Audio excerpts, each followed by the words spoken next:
전자기기를 잃어버리는 순간 단순한 물건을 넘어 당신의 모든 삶을 송두리째 잃을 수도 있습니다. 한순간의 방심은 상상조차 할 수 없는 최악의 시나리오로 이어질 수 있음을 기억해야 합니다. 첫 번째 이야기.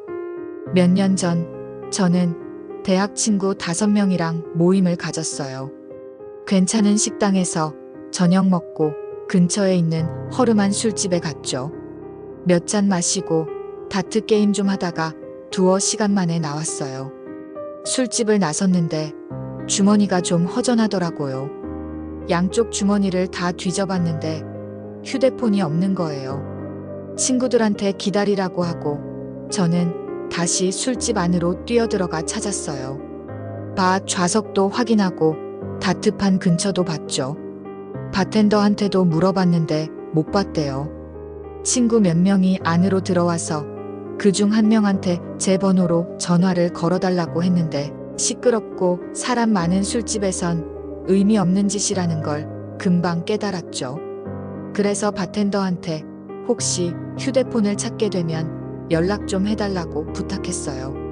솔직히 헛된 희망이라는 걸 알고 있었지만요.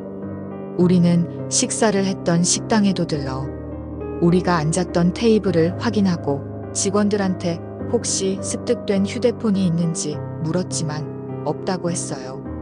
이제 제 휴대폰은 누군가 가져갔다고 봐야 하는 상황이었지만 그래도 다음 날 술집이나 식당에서 연락이 올 수도 있다는 희망을 버리지 못했어요. 그날 밤 집에 도착해서 씻고 잠자리에 들 준비를 하고 있었어요. 왠지 모르겠지만 그때까지 나의 휴대폰 찾기 기능을 쓸 수 있다는 걸 왜 떠올리지 못했는지 모르겠어요. 컴퓨터에 로그인해야 사용할 수 있었는데 로그인하고 나니 화면에 작은 지도가 뜨는 거예요. 휴대폰 위치가 저희 집 바로 위로 표시되어서 혼란스러웠어요. 잠시 동안은 어쩌면 제가 내내 휴대폰을 가지고 있었던 건 아닐까 하는 생각에 살짝 안도했죠. 입고 있던 청바지 주머니를 확인했지만 없었어요. 다른 주머니도 없었고 식당 어딘가에서 분명 휴대폰을 가지고 있었다는 걸 1000% 확신했거든요.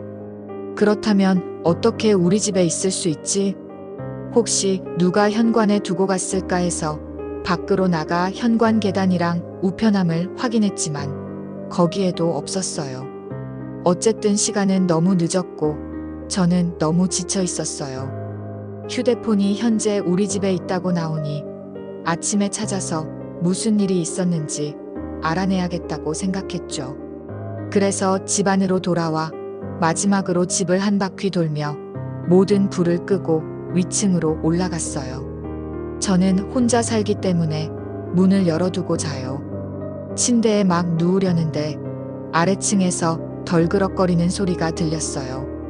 냄비랑 프라이팬 거리가 부딪히는 소리 같았죠. 저는 살금살금 아래층으로 내려갔어요. 아래층 어딘가에 불이 켜져 있는 것 같았어요. 빛이 거실로 아주 희미하게 새어나오고 있었죠. 주방에 도착했지만 아무도 없었어요. 근데 한 0.5초 정도 뒷베란다 문 불이 켜져 있는 걸 봤는데 제가 알아차리자마자 바로 꺼지는 거예요. 저는 주방을 가로질러 옆 뒷베란다 문으로 이어지는 유리문으로 걸어갔어요. 불을 켜려면 안으로 들어가야 하는데 도저히 그럴 용기는 나지 않았죠. 그래서 문에 최대한 가까이 다가가 안을 들여다봤어요. 뒷베란다 문의 어둠 속에 2개의 형체가 서 있는 것을 겨우 알아봤을 때 저는 소리를 지를 뻔했어요. 둘 다 거의 똑같은 자세로 서 있었는데 팔다리가 몸에서 약간 벌어져 있어서 전체적으로 체구가 더 커 보였죠. 그들은 저에게 등을 돌리고 있는 것 같았어요. 얼굴은 보이지 않고 머리카락이라고 짐작되는 검은색만 보였죠. 저는 주방 전화기를 잡고 911에 전화하기 위해 달려갔어요. 침입 신고를 하자 교환원은 곧 경찰이 도착할 것이라고 말했어요. 경찰이 집에 몰래 다가가 침입자들의 침입 지점을 찾아내고 그들을 잡을 거라고 했죠. 교환원은 필요하면 경찰이 저에게 전화할 것이니 옷장 안에 숨어 경찰이 아래층에 도착하는 소리가 들릴 때까지 기다리라고 했어요. 그리고 전화를 끊고 최대한 조용히 있으라고 하더군요. 그 옷장 안에서 기다리는 시간은 마치 몇 세기처럼 느껴졌어요. 어떤 소리라도 들려 들킬까 두려웠어요. 그리고 정말로 소리가 들렸어요. 아래층에서 쿵쿵 하고 시끄러운 발소리가 들렸고 계단을 올라오고 있었어요. 점점 더 커지고 가까워졌죠. 곧 침실 바깥 가까이까지 왔지만 침실 문을 여는 소리는 들리지 않았어요. 위층 모든 방의 문이 열리는 소리가 들렸고 마침내 제가 있는 침실 문이 열렸어요. 저는 옷장 구석의 담요 아래로 숨어 최대한 작게 몸을 웅크렸어요. 옷장 문이 열렸을 때 심장이 목구멍까지 치솟는 것 같았어요. 제 인생이 눈앞을 스쳐 지나가는 것 같았지만 움직이지 않으려고 최선을 다했죠. 옷장 문이 닫히고 방을 나가는 발소리가 들렸어요. 그리고 두 쌍의 발소리가 아래층으로 내려가는 소리가 들렸어요. 몇 분간의 침묵 후 드디어 움직이고 숨을 쉴 수 있다고 느꼈어요. 다음으로 들린 소리는 아래층에서 경찰관들이 소리치는 소리였어요. 저는 옷장에서 뛰쳐나와 그들에게 달려갔어요. 그들은 뒷베란다 문을 통해 들어왔더군요. 침입자들이 들어온 방식과 같았죠. 제 집에는 총 4명의 경찰관이 있었어요. 2명의 침입자들은 사라진 것 같았고 한 경찰관은 보통 침입자들은 경찰이 도착하기 전에 집을 나간다고 말했어요. 그중 한 명은 수첩을 들고 밤새 있었던 일에 대한 제 설명을 꼼꼼히 기록하고 있었어요. 제 휴대폰의 구체적인 세부 정보까지 기록하고 사건 해결에 도움이 될 수 있도록 분실품으로 신고해줬어요. 그 후 경찰은 떠났지만 밤새 그 지역을 순찰하는 차량이 있을 것이라고 안심시켜줬어요. 다음 날 저는 주방 카운터에 놓여있던 휴대폰을 발견했어요. 그들이 더 이상 추적당하는 것을 피하기 위해 휴대폰을 버리고 갔다고 생각했어요. 어차피 그들에게는 쓸모없었으니까요. 제 친구 둘은 침입자들이 단순히 제 휴대폰을 돌려주려 했던 것뿐이라며 농담을 했고 제가 그들을 찾아 고맙다고 해야 한다고 말했죠. 그 이후로는 아무 일도 일어나지 않았지만 아직 한 달밖에 되지 않아서 저는 여전히 이 집에서 잠자는 것이 너무 불안해요. 두 번째 이야기. 몇 달 전 여자친구랑 파리로 여행을 갔었어요.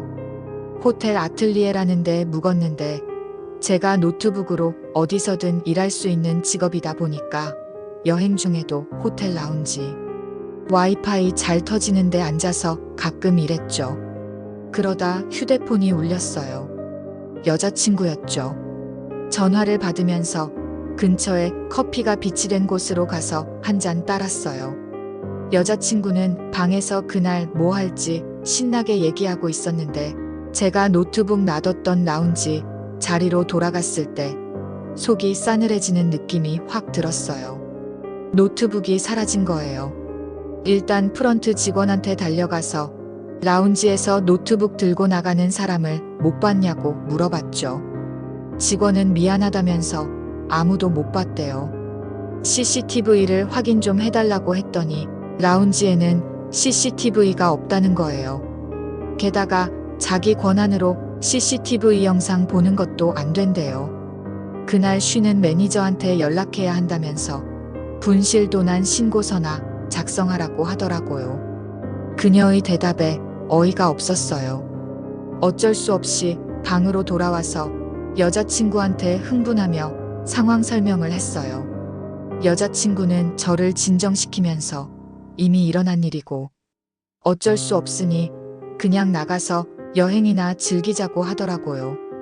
아무리 화가 나도 그 말이 맞다는 걸 인정할 수밖에 없었어요.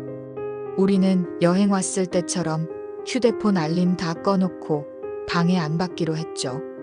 그리고 나가서 파리 시내를 실컷 돌아다니고 술집 몇 군데 들렀다가 밤늦게 호텔로 돌아왔어요.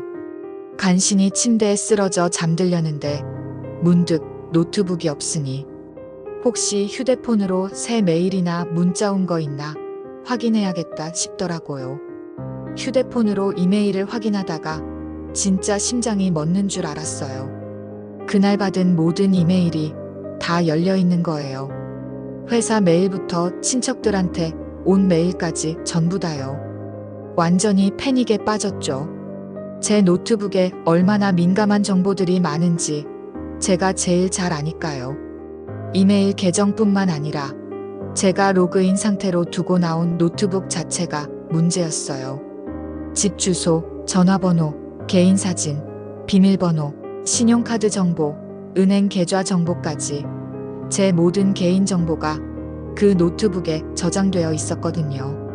단 1분이라도 자리를 비워둔 제가 정말 바보 같았죠. 저는 곧바로 모든 이메일 계정과 중요한 계정들 비밀번호를 다 바꿨어요. 근데 그건 곧 닥쳐올 일에 비하면 아무것도 아니더라고요. 하루 종일 확인하지 못했던 문자를 확인하려고 메시지 앱을 열었을 때 모르는 번호로 온 문자를 발견했어요. 수십 장의 사진들이었어요. 제 노트북에 저장되어 있던 개인 사진들이었죠. 정말 누구에게도 보여주고 싶지 않은 것들이었어요. 그리고 제가 찍은 기억이 없는 사진들도 있었어요. 호텔 복도랑 호텔 방문 사진이었죠. 바로 우리 방문이었어요. 프런트에서 노트북 분실에 대해 직원하고 얘기하는 제 모습이 찍힌 사진도 있었는데 호텔 입구 유리문 뒤에서 찍은 거였어요. 모든 사진 아래에는 이런 문구가 있었어요. 당신의 주소와 현재 호텔 방 정보를 포함한 모든 정보를 가지고 있다. 추적 불가능한 번호로 보낸 거였죠. 경찰에 연락할 생각은 하지 말라고도 쓰여 있었어요. 나머지 메시지는 특정 비트코인 지갑 주소로 얼마의 비트코인을 보내지 않으면 그렇지 않으면이라고 문자 그대로 적혀 있었어요. 정말 제가 꾸며낸 말이 아니에요. 저는 여자친구에게 이 메시지와 민망한 사진들을 보여주는 것 외에는 할 수 있는 일이 없었어요. 여자친구는 저보다 더 심하게 패닉에 빠졌고 솔직히 저는 더 긴장될 뿐이었죠. 생각 좀 하려고 화장실로 갔어요. 그 사람은 $1000 상당의 비트코인을 요구하고 있었는데 설령 제가 돈을 준다 해도 이 사람이 사진을 유포하지 않거나 노트북을 돌려주지 않거나 아니면 그렇지 않으면이라는 말의 의미가 대체 무엇을 뜻하는지 상상하고 싶지도 않았어요. 저는 그들의 요구를 무시하기로 했어요. 다시 침실로 돌아가 여자친구한테 말했더니 그녀도 제 결정에 동의했어요. 우리는 이 상황에 대해 진지하게 얘기해 보았지만 달리 해결책이 나오진 않았어요. 그때였어요. 호텔 방 창문을 똑똑하고 두드리는 소리가 났죠. 우리는 둘 다 숨을 들이켰고 여자친구는 짧은 비명을 질렀어요. 저는 조명을 꺼서 밖에 있는 사람이 안을 들여다보지 못하게 했어요. 블라인드도 완전히 닫아버렸죠. 밖에 누가 있는지 확인하려고 내다볼 엄두도 안 났어요. 저는 여자친구에게 우리가 안전하다고 안심시켰지만 그녀는 경찰을 부르거나 프런트에 알려야 할 것 같아라고 속삭였죠. 저는 문제가 계속되면 그때 하자고 말하고는 그녀를 진정시켰어요. 그동안 저는 방 한가운데 서서 그녀를 지켜보면서도 계속 창문을 돌아봤어요. 문자가 왔어요.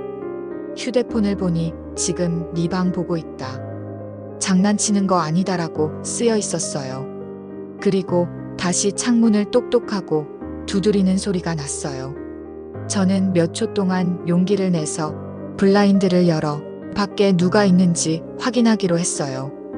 블라인드를 활짝 열었지만 누구인지는 알 수 없었지만 유리창 반대편에 누군가 서서 안을 들여다보고 있었어요. 여자친구가 비명을 질렀어요. 저는 쉿 하고 말하며 블라인드를 다시 닫았죠.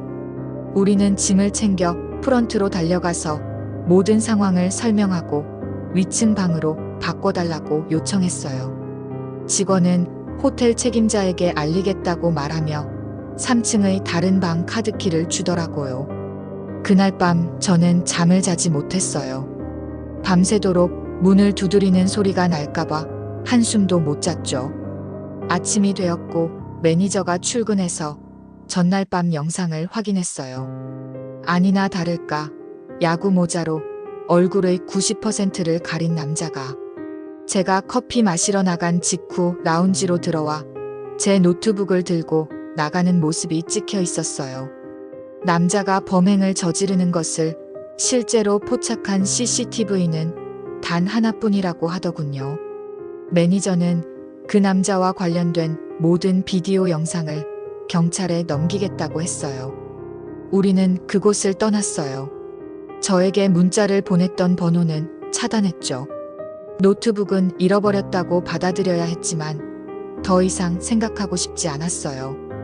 그 사진들이 어디로 유포될지 아니면 낯선 사람이 제 주소를 알고 있다는 사실에 대해서는 제가 할 수 있는 일이 아무것도 없었으니까요. 신용카드를 취소하고 비밀번호도 바꿨어요. 더 이상 제가 할 수 있는 건 많지 않았죠. 그런데 3일 전 발신 주소 없는 편지 한 통을 받았어요. 제 앞으로 온 편지였는데 짧고 핵심적인 내용의 쪽지였어요. 아직 잊지 않았길 바란다. 난 아직 내 모든 정보를 가지고 있다. 누군가 나쁜 의도를 가지고 제 주소뿐만 아니라 제 사진, 전화번호, 이름까지 알고 있다는 끔찍한 알림이었죠. 저는 메시지를 본 순간 한 발짝도 움직일 수가 없었어요.